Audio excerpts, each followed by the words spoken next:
Now, if we have any kids who listen to this podcast, I'm sure we don't have a lot of Worthington students listening to the podcast, but if we do, you should be eating oatmeal or Special K or something with redeeming value. Cinnamon Toast Crunch is not recommended by your local school superintendent as the best cereal of all time. You've been on top of a mountain, Jeff, on a train. I have. I've been on the top that I barely got down from because I was scared. But Trent, this is like a hobby.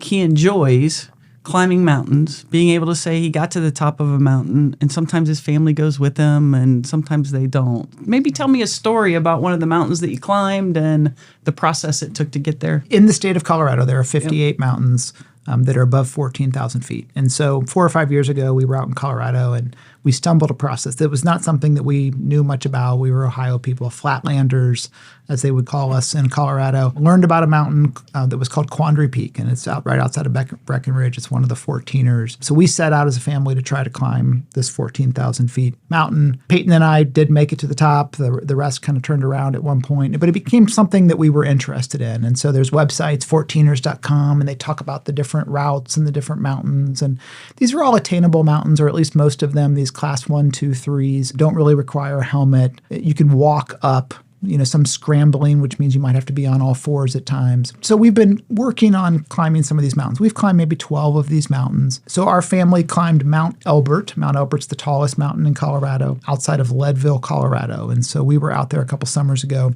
and it was 4 of us. So it was my wife, Doreen, and my daughter, Campbell, who's an 18-year-old, and then my daughter, Riley, who at the time was 15 years old. We were just setting out, we're going to climb this tallest mountain, and our goal was to get the whole family to the top. I enjoy the planning process. I enjoy figuring out the route. I enjoy figuring out what time we have to leave and, to get there to the trailhead at 4 in the morning and all the gear. I enjoy all that planning that goes with it. I certainly enjoy standing at the top and looking out over the vista and taking some pictures with the cardboard sign that says we made it to the top. But you are correct. I'm not always a process person. And so I don't do a great job of stopping on the trail and enjoying what's along the way. And so I knew we could get the family to the top, but I also knew I wanted my kids to talk to me when we were done. And that's what creates the challenge, right? So there were some tears. Dad, wait. How long did you cry? I think everybody cried a little bit except for Campbell. Campbell could hike all day. She could carry us to the top. We're in this process, and I am trying to learn to enjoy the process. At the same time, I do think, at least for my kids, and so again, 3 daughters that are all in their teen years, or Peyton's about to turn 21, I guess, so past those teen years. But I want them to learn to do hard things. And they need to be attainable hard things. And so these mountains are difficult. They're difficult because they're an elevation gain of maybe 5,000 feet and at high altitude. So the altitude takes a lot out of you, but they're attainable. They're something that you can do, and you can do fairly safely on the mountains that we've attempted. So I want them to learn to do hard things, because once you learn to do hard things, you realize you can do other hard things. And so that's something that's really critical, I think, in the development of all youth. The other thing I want my kids to learn is that your direction is more important than your speed, right? And so we need to be on the right trail. We need to be moving in the right direction. And there's a lot of times where it's just put one foot in front of the other. When we get above 13,000 feet, that last 1,000 feet, the altitude is really grinding on you. You just don't have much energy. What I've learned is we count steps. We're going to take 30 steps and we're going to stop. And we're going to take 30 steps and we're going to stop. And that, as someone who's used to being at sea level or close to sea level, that seems ridiculous. What do you mean 30 steps? Makes the goal more attainable, right? We're counting our steps. Yep. And what you realize is if you do this 30 steps at a time, we actually get to the top. Right. And then I've translated that, and I hope my kids translate that. We'll see if they do. But I've translated that a lot in work of, hey, you just have to keep making progress. It doesn't have to be the kind of progress that I want it to be. But if you keep making progress with consistency over time, you get where you want to go. And so there's been a lot of parallels with that for us when it comes to the mountain climbing that we've done. This is not Mount Everest, right? So I don't want anybody to, It is to Angie and I. It's been super fun for us. Hopefully get out there and climb some more mountains this summer. That is an incredible message, Ange, that, especially for our teachers, that sometimes you look at a situation and you see the mountain, and just to take those 30 steps and do check-ins and to see progress. But sometimes you just see the giant mountain in front of you and you lose sight of the fact that you can incrementally be moving forward. We've all been teachers at one point. So when I first started teaching, I was a high school art teacher. And Jeff, I know you were a special education teacher. I was a high school special ed teacher. Back in the day, I taught SBH. Now it's Behavioral Learning Center. My teaching was all 5th through 8th grade, so I came out of school with a kindergarten through 8th grade teaching license. Always was really hopeful they didn't ask me to teach kindergarten, but most of my teaching was at that 5th and 6th grade level. Those are some of my fondest memories, being able to directly work with our students. But then I think about, and you can probably relate, but I think about then as our careers evolved, that impact that we have on students became impact on teachers and became impact on other administrators. What are some messages, Trent, or even Jeff, like what are some messages that we might share with our current teachers as they look to evolve their career or potentially be really awesome teachers for the rest of their career? So I think every level of education, our goal in Worthington schools is that we're all pulling on the same rope, and it really is about relationships. So as a classroom teacher, your role is to help and grow those children in your care, and you do that through relationship first, and then obviously through really strong teaching, but through relationship first. And then as a coach, it's the same thing, right? So we're coaching kids. We're not coaching a sport. We want our kids to learn and grow. And I think back to when I was a teacher and a coach. And when I was a teacher at Evening Street, I actually got to loop with my kids, which meant I taught them for 5th grade and I taught them again for 6th grade. And I see these students now out in the community. They're almost 40 years old and they're successful and they've got families. And it's just so amazing. I'm like, man, I'm lucky I didn't screw them up, right? Or when I was a coach, I coached football at McCord. I coached lacrosse at Worthington Kilbourne High School. I think about a lacrosse player by the name of Ryan Sprague. Ryan is in our community now as a parent in Worthington schools and is super successful, was the best lacrosse player I've ever seen.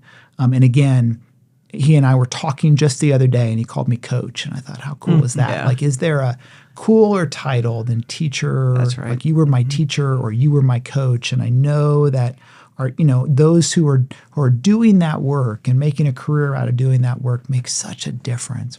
I think our administrators, as we move into different positions, whether that's at a building principal level or whether that's at the role that we play in a central office, it's really the same job, right? It's different. As a principal, you're now pouring into your teachers so they can pour into kids. And once you come to a central office, we're working with our team here so that hopefully they're effective in working with principals who work with kids. But I do think it's all about that relationship at every level of education. And I'm really just, again, so thankful for my time as a teacher and as a coach, but see the work that we're doing now very similarly. Yeah. Positive relationships and good leadership is the same regardless of the level that we're at, for sure. As I was listening to you talk, you sat in the seat of HR, and you know the type of candidate that we're looking for. And we're looking for somebody who is totally invested into that classroom. And we've had a really good track record of hiring really good teachers. Sometimes it's hard for teachers to see outside of the classroom because they really invested their life into the classroom. I hope over time we find more and more people who want to step out of the role of the classroom teacher and into a role as an administrator to better, the culture of a building, to be able to work very closely with teachers. We have those kinds of adults coming every day, and I'd hope to see more and more wanting to step into a role as an administrator. Yeah, I think it's, we obviously have an organizational chart in Worthington schools. People can find that on our website. And so as superintendent, part of my role is to be the chief executive officer. And so sometimes people will say to me things like, I can't imagine what your job is like, or this. And what you really realize is my job's like everybody else's job. There's no job that's more important than another job. We all just play different roles in Worthington schools. And so, whether you're the assistant superintendent or the director of human resources or the superintendent, or whether you're a teacher in the classroom, or whether you work in food service for us or in the office, my job is not more important than any one of their jobs. Neither is your job more important than any of their jobs. I hope people are interested in, school leadership because we need good school leaders. I also hope there's people that just want to pour into kids and be a great public school teacher for their career or be a coach for our kids. I look at what coaches are asked to do today, and I think, man, they have really challenging jobs and the time that they put in. And I hope people still want to do that. I hope they want to invest in our kids in that way. And so everybody has a different role. I don't think one's more important than another, but each one is critical. You were an elementary teacher for how many years? So I was an elementary teacher for 4 years. 4 years. And I will tell you, I think that would have continued. Like that was what I wanted to do. But my second year at Evening Street, I was reduced in force. Back then, Worthington had to make budget cuts. And I was one of those people that lost my job due to a budget cut. That, again, shifted my path. Ann had said to me, Dr. Heffernan had said, hey, I think you should be a principal.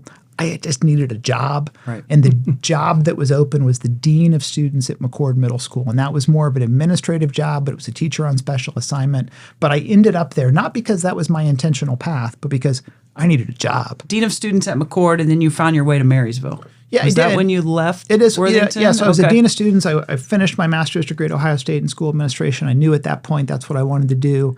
At the time, I was told, hey, Worthington isn't going to hire somebody that hasn't had experience. And so I needed to go off and I needed to get experience and was able to go out to Marysville and become an assistant principal at Creekview Intermediate School with Tim Canale and Larry Zimmerman, and then the principal at Naven Elementary, and then the principal at Northwood Elementary, and then the principal at Naven and Northwood at the same time. I'd drive back and forth through a cornfield because we were in budget cuts, and so they needed to save money, so they saved it on the principal, and so I did both schools for that year. Just a great experience, a good learning experience for me. So that learning experience extends to kind of a funny story, a story that I remember hearing about that we have to talk about. Your first day as an assistant principal in June of 2000. And Yeah, it's my first day as an assistant principal. And at the time, we were opening Creekview Intermediate School, and that was going to be 5th grade was coming from the elementary, 6th grade was coming from the middle school, and it was moving day. So my first day on the job was to help move teacher belongings from each of the individual schools to a new school. And Marysville has 2 correctional institutes out there, and one is called West Central Correctional Facility. And so those inmates had the ability to do some kind of work study, and so they were working for Marysville schools to be doing the moving. And so my first day on the job, I get on the school bus with all of the inmates, and the principal at the time, Mr. Tim Canale, who's still out there, looks at me and says, hey, you're in charge of these guys. I'm going to drive my car.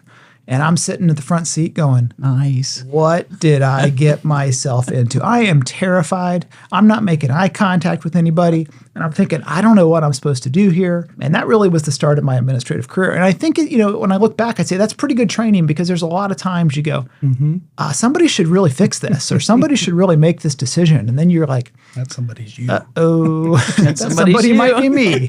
And that was really the start of that. Marysville was great. I learned a ton from Tim Canale. Think the world of him. So one of the early podcasts we had Teresa Morris on. We joked that you sat in the back of the bus. Is that a true story? I don't remember where I sat. So Teresa Morris was my childhood bus driver. I got picked up at the end of Gatestone Lanes. I lived on Ashler Court. So Ashler Court went to Gatestone and Hard Road. Teresa would pick us up right there. I did listen to that podcast. The question was what kind of lunchbox I had. I was an NFL lunchbox. The old school metal NFL lunchbox. But where I sat on the bus was probably wherever Miss Morris had assigned my seat because I was one of those students that might have needed an assigned seat on the school bus. So what NFL team were you rocking back in the day? Back in the day, I probably would have been rocking a Dallas Cowboys NFL, Tony Dorsett, number 33. He was good. Yeah. But that has changed. Well, that has definitely changed. Yeah. No question. I think our listeners know. But who do you? I am a Cincinnati Bengals fan. Have been now for almost 20 years. I'm a season ticket holder with the Bengals. My daughter Campbell and I went to 7 games last year. We're all in on the black and orange, even when Joe Burrow's hurt. Hey, switching gears. So we have a lot of really good things going on in Worthington. Take the time to reflect on that first semester. You kick off a school year for convocation. The energy level's high. Talk to us about that first semester.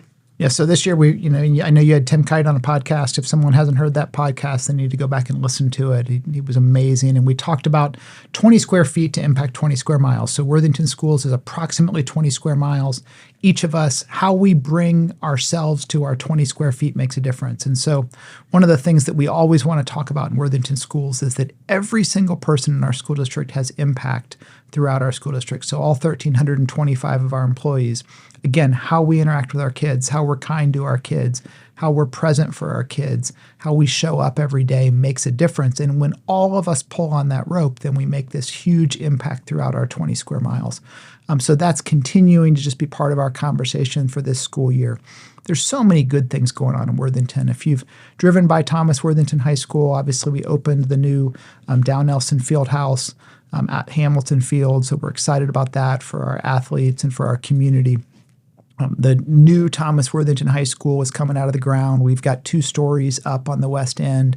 So we're excited that that's a 3-year build-out process. But by next year, we'll have students learning in that new academic wing out front of Thomas Worthington.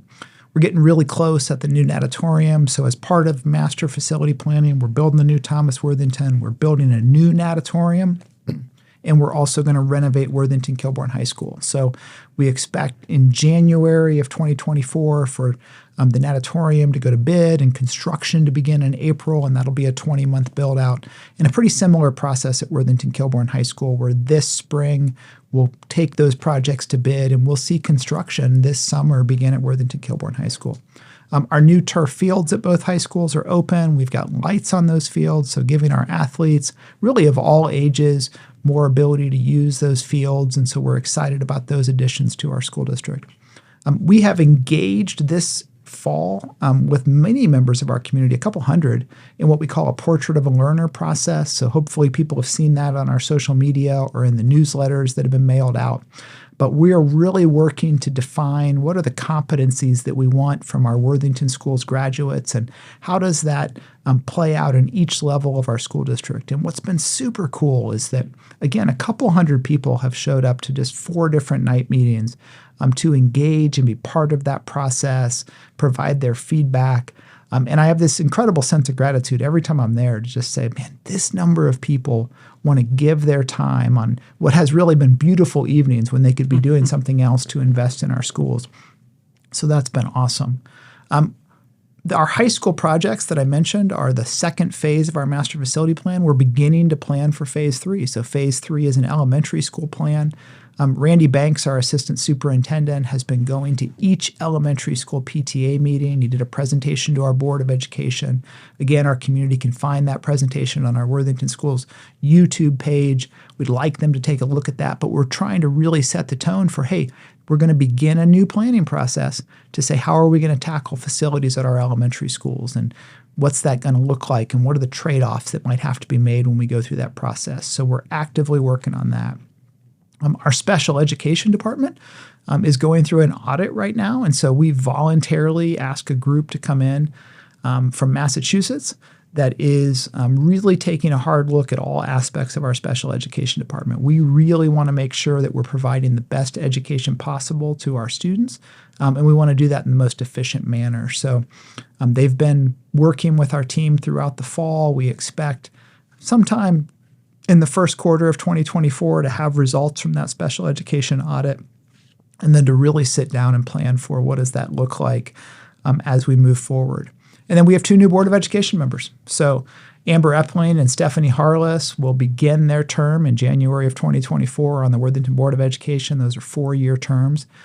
2 new members on a 5-person Board of Education is a significant changeover, but we're really excited that we have, again, interested community members that want to invest and care about Worthington Schools, and that I think will be really supportive of many of the concepts that we've talked about throughout this podcast. Jeff, we're pretty fortunate to get to work alongside of a superintendent like Trent, and I truly mean that. You know, he talks about leading with love, and you can see that in him. We feel that, and it transfers to everyone else in the district. So, Trent, we really appreciate you being with us today and talking about your role as a superintendent. And I know you know this because you've listened to the podcast. You could be like some of our other guests who listen to the rapid fire questions and think, I know what they're going to be. And so you plan for them. But we changed it up on you a little bit. So make sure you're ready. Yeah, so there's a really good chance he did his homework and listened, but he doesn't know what's coming. You know the rules of this, Trent. You can request a pass, but there are no passes. We will sit here uncomfortably waiting for your response. If you could erase one color from existence, which one would it be? I would erase the color yellow. I am from Worthington. Yellow is the color of the Upper Arlington Golden Bears. And as someone who is from Worthington, I'm also a Cincinnati Bengals fan, right? So that's one of those Pittsburgh Steeler colors Easy as well. fella. So between the two, yellow is out. What would you want to be when you grow up? You know, I don't know if I really want to admit this on a podcast, but what I'd like to do is write fiction books, right? So I've got this concept. I've got a character. Matt Thomas is his name. He's a disgraced ATF agent who lives on a boat in Fort Lauderdale, Florida. And he's the security guard for the Seven Isles neighborhood, which is right there in Fort Lauderdale. And he gets into lots of mischief. And so someday I'd love to sit down and try to frame that out and write a fiction book. If anybody knows James Patterson and wants to, give us a shout out, I'd love to sit down with him. Which snacks are your must-haves for a road trip? Yeah, everybody knows I'm a Jelly Belly fan. Give me the 4-pound container from Costco. I will eat every one of those. Now, mind you, a Jelly Belly is only 4 calories and it is fat-free. It might produce some fat, but it is fat-free in and of itself. So Jelly Bellies all day long. What is the best smell to you? Vanilla. So vanilla just popped in, right? So I'm going to go with vanilla. But if I really think about this one, it could be brewing coffee, right? I love coffee, and so I love a brewing coffee. I like a cinnamon. But for whatever reason, vanilla pops in. Since you said vanilla, what is your favorite ice cream flavor? My kids would tell you it's the old man flavor. Butter pecan. Butter pecan.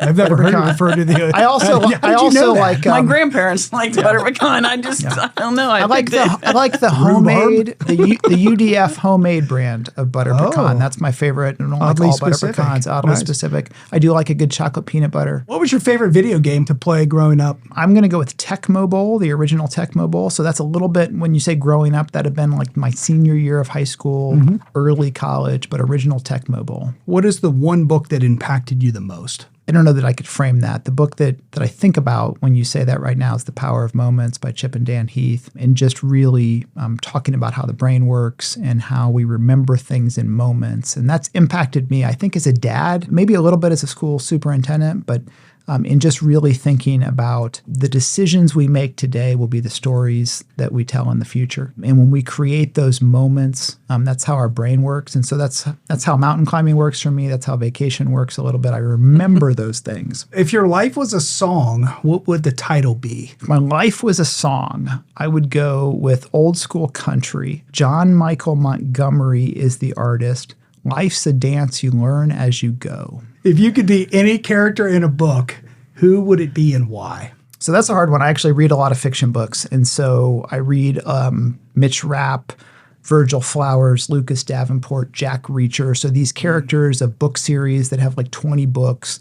And so when other people are watching Netflix, I'm reading fiction. And they're not really redeeming qualities, right? So I'm not always proud of that, but enjoy these characters in these books. And so I would be Gabriel Allen. Gabriel Allen is a character written by Daniel Silva, and it's about a 20-some book series. At this point in the series, he's the retired head of Israeli intelligence. At one point, he might have been an assassin, but also an art restorer and just a fascinating character. If your friend picked a tattoo for you to get, what would they pick? Oh, I think it'd be the Worthington W for sure. All across my back. That's a kinda great like W. LeBron has. What fashion trend do you regret? So I'm going to go with the Jim Tressel sweater vest. I wore a lot of Jim Tressel sweater vests back in the early 2000s as a school principal.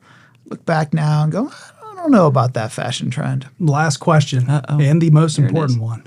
What is the greatest cereal of all time? Yes, I was thinking about this because you ask it every podcast, and it's a super important question to you. I would like to say oatmeal or Special K, or something that makes me sound like Boring. I am Lame. intentional about my nutrition. But you've already heard me talk about Jelly Bellies, all sorts of other things. So the truth is Cinnamon Toast Crunch. I think Cinnamon Toast Crunch is the greatest cereal of all time. It is pure sugar. Now, I don't use it with milk. Milk gets a little messy. I eat it pretty much like you would eat it as a cookie. I will tell you, Cinnamon Toast Crunch pops up all the time. I am currently working on a new rubric of best dry cereals.